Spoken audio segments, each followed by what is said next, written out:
Yung mga kahoy na yan, kuya, familiar ka kung saan yari yung mga yan? So, bawal tayong pumasok dito sa... Nilagyan nila ng Christmas light para maganda pa rin sa gabi. Hindi naman nakakatakot, ano? Cirilo Sestoso, 1881. Mas yun yung tisa na sinasabi mo, no? Yan, original talaga. Sa convent yan. Oh, convent. So, nandito na nga tayo sa Bolhoon, Cebu, mga kaitsubero. And alam nyo, ito talaga yung dahilan kung bakit ako pumunta ulit dito nga sa Cebu.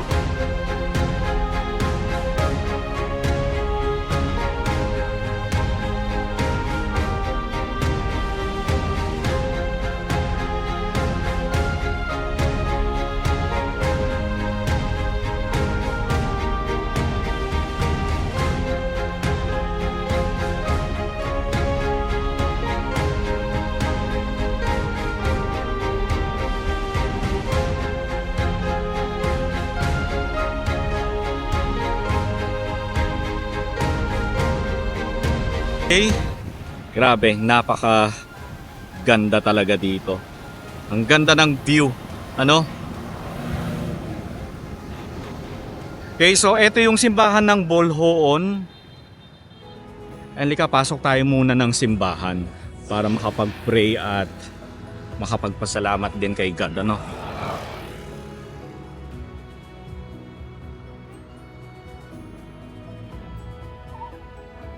Patrocinio de Maria Parish Church.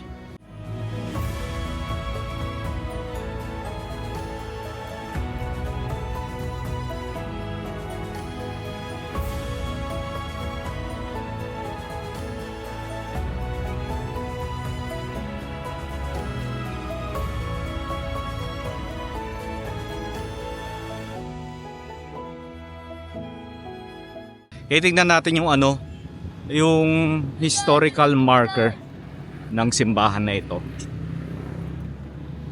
Itinatag bilang bisita ng karkar ng mga Agustino noong 1599. Naging isang nagsasariling parokya sa pagtatangkilik ng Nuestra Señora de Patrocinio noong 1690. Nilipat sa pamamahala ng mga Jesuita noong 1737. Ibinalik sa mga Agustino noong 1747. Natupok ng apoy ang unang simbahan gawa ng mga Agustino noong 1782. Pinatayo ang kasalukuyang simbahan ni Padre Ambrosio Otero Osa noong 1783. Ipinagpatuloy ni Padre Manuel Cordero Osa noong 1794. Ganap na natapos sa panahon ng panunungkulan ni Padre Leandro Moran Osa noong 1920 hanggang 1948. Napasailalim sa pamamahala ng mga sekular noong mga sumunod na taon. Ayan. Dito tayo sa kanilang simbahan. Dito daw, bawal tayong umakyat. Kumbento, no?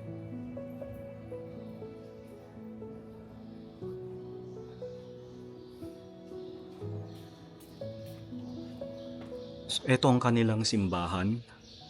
Ang simbahan ng Bolhoon, Cebu, mga kaitsubero. And makikita nyo talagang napaka simple ng simbahan, pero ibang iba pa rin yung pakiramdam ng mga ganitong simbahan na makikita mong lumang-luma na.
Grabe, ang lawak pala ng simbahan na ito, no?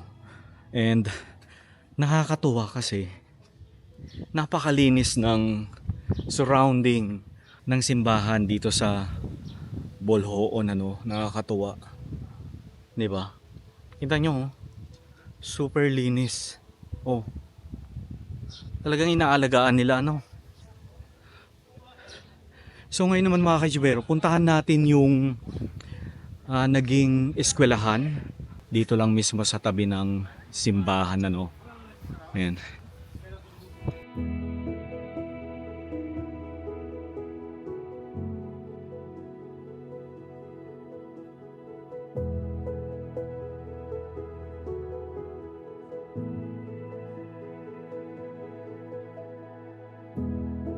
Okay, so marami sa inyo ang nagsasuggest sa akin, ano, napuntahan ko nga itong Bolhoon at mabisita itong kauna-unahang eskwelahan o Katolika eskwela dito nga sa Bolhoon.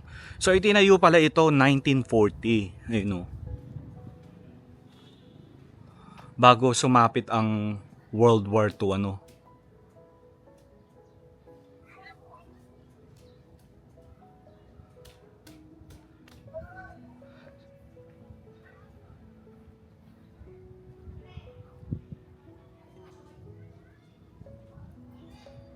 Okay, Escuela Católica built in 1940. The structure has a rectangular plan with a formal symmetrical facade.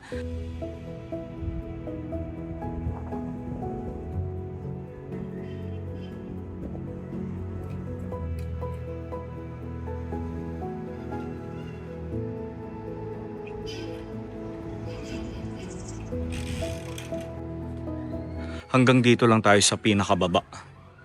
Ayan.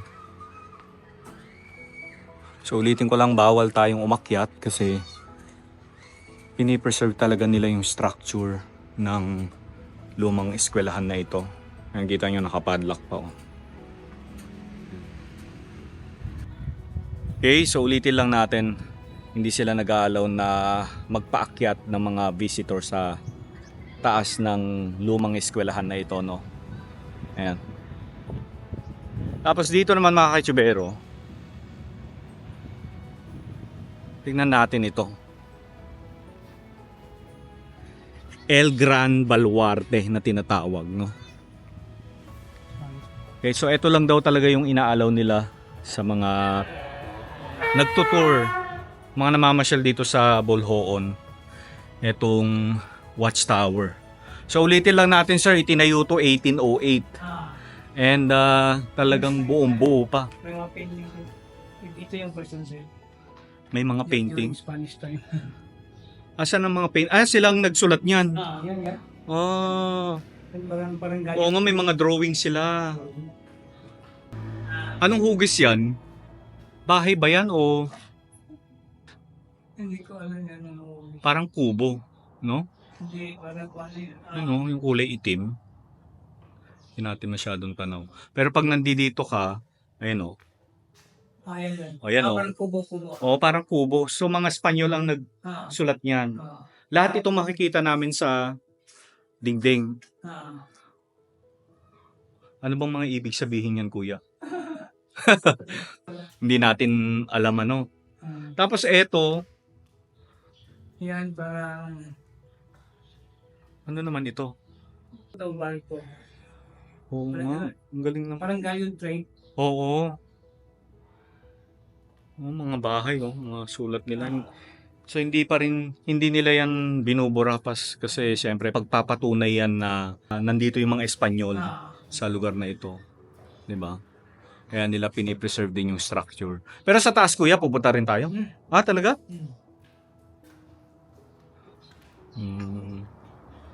O, pupunta rin daw tayo sa taas. Ito naman, Yung church. oo. Tapos yung di ba? Yung mga kahoy na yan, kuya, familiar ka kung saan yari yung mga yan? Tugas ito eh. Tugas. Tugas daw, itong mga kahoy. Kasi walang ibon. Oo. Tsaka paniki, no? Tibay pa rin ng mga kahoy. Imagine ninyo, 1808 itinayo. Diba? So I'm sure ito Yan, so medyo marumi lang dahil binabahayan ito ng mga ibon sa gabi paniki. So mga bell naman ito. Mga anong taon ito mga bell na to kuya? 1800. 1800 din. San Manuel. Andiyan yung taon? 1883 ata. Oo nga, 1883. Yung mga ganito kasi minsan dinodonate to eh. May pangalan sila rito eh. Fabian Fabian Rodriguez. Year 1883. Anyo is year, di ba kuya? Anyo. Makikita natin yan sa mga bell. May pangalan kung sino yung mga nag-donate. Nandito din. I'm sure sila rin ito. Oo nga sila rin. Ayan o. Agustino, walang Leandro Moran Agustino naman ito. Ito 1937. Tapos dito Leandro Moran Agustin din. Agustino 1937. So pareho sila, no? Tapos eto Up before the mass. Before the mass. Ikaw bang humihila kuya? Hindi. Hindi kayo. Or ito Rodriguez, no? Fabian Rodriguez. Father Fabian Rodriguez. Agustino. Oo. Anong taon siya? Anyo 1883 din. 1883. Ang ganda ng ano ninyo? Ng town ninyo, ang linis, maaliwalas. 'Di ba? Kita nyo, ang ganda oh. Ang ganda ng Manila ako kuya. Sa Parañaque. Ako niyan. Oo. Las Piñas kami. Las Piñas kayo? 10 years. Pero siyempre binata ka pa no? Oh. Nung nagkaasawa ka, dito ka na. May apo ka na kuya? Wala pa naman. Oo, ito yung ginagamit. Ito yung may Muro Pirates. Parating yung Muro Pirates. So, Kinakampana niya ito. Tinutugtugin ito na para yung mga tao a-attack sa Muro Pirates. Para lumaban, no? Oo. Ito yung purpose ng Watchtower. Oo. Pero yung ano na yan, kuya, yung roof niyan, ito bago na yan, no? Ha? Luma yan. Yan ba yung tisa na tinatawag? Tama ba? Tisa. Galing. Na-preserve. Original yan. Original na tisa. Yung mga kahoy na yan, yan pa rin. Mga 1700 pa rin. Wow. Tsaka yung nakita mo ito. So doon sa mga nagtatanong ano ba yung tisa, yan, yung mga tisa. Yan yung madalas natin makita na mga lumang bahay na tinatawag na bahay na tisa. Ano yun kuya? Clay. Yan, original yan, tisa. Oo, yung roof. Oo. Tapos yung sa kabila, bago na yon. Doon sa simbahan mismo. Bago na yon yung mga ano niya. Tisa, no? Galing Australia. Pero wala pang school na sa Bunuon. Yun talaga ang school yan. Kasi 1940. 1940. Okay, nandito tayo sa harapan ng lumang watchtower na itinayo 1808 kung saan nakatayo si Dr. Jose Rizal, ano. Ayan.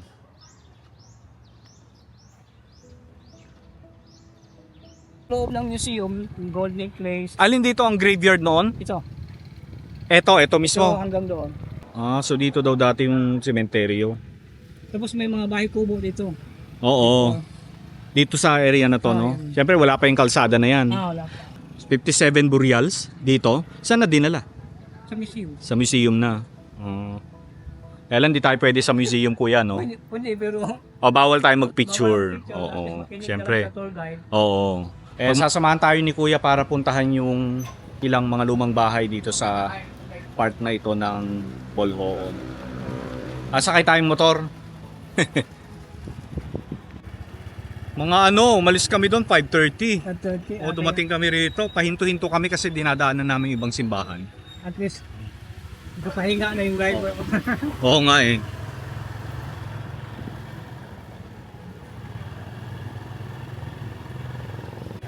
May mga lumang bahay pa rin, di ba? Anong tawag sa bahay na pupuntahan natin? May nakasulat naman yun sa di ba? Sa labas. Sa labas.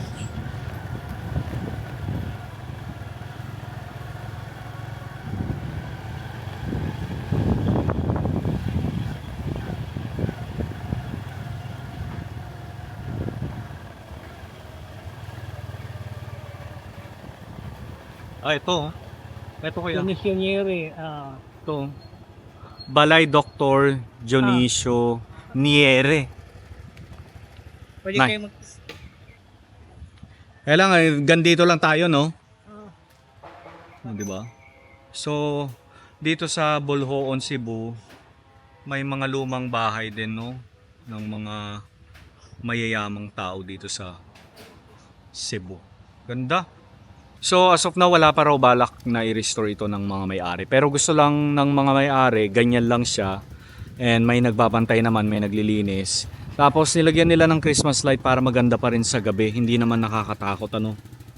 Hindi naman nakakatakot tignan. Tapos may ilaw. Yun. O, meron pa daw dito isa.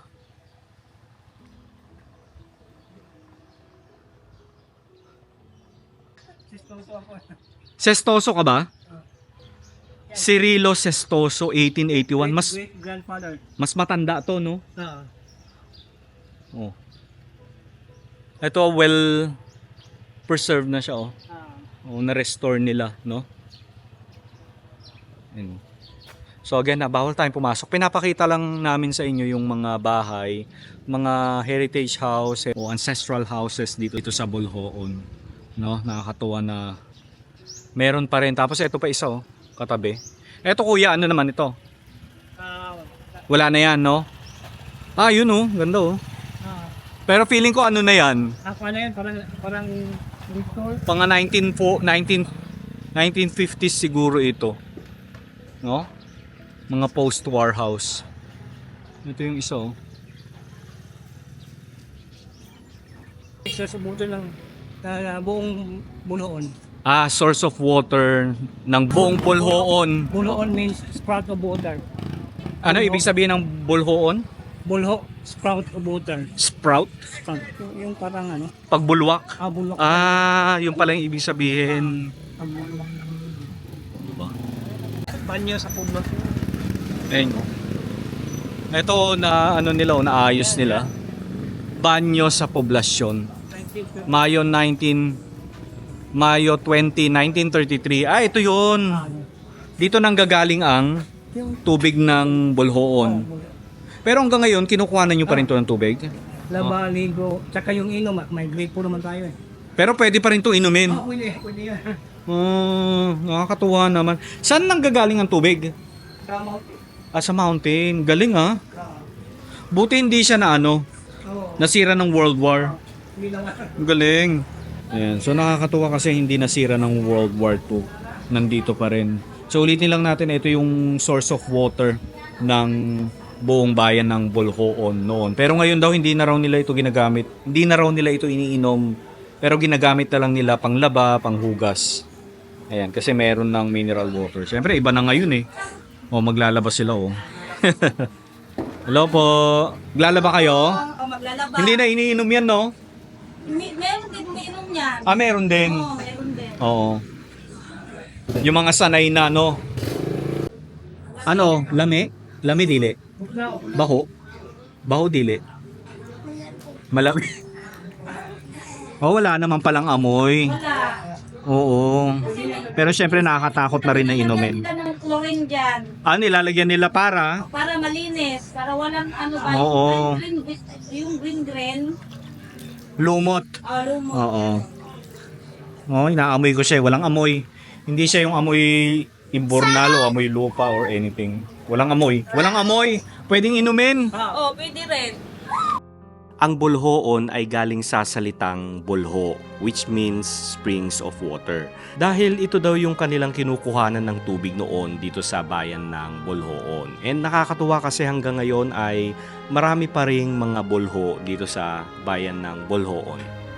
Grabe, napakagandang town, no? And masaya ako na binisita natin itong Bolhoon, Cebu. Ayan, so paalis na tayo dito.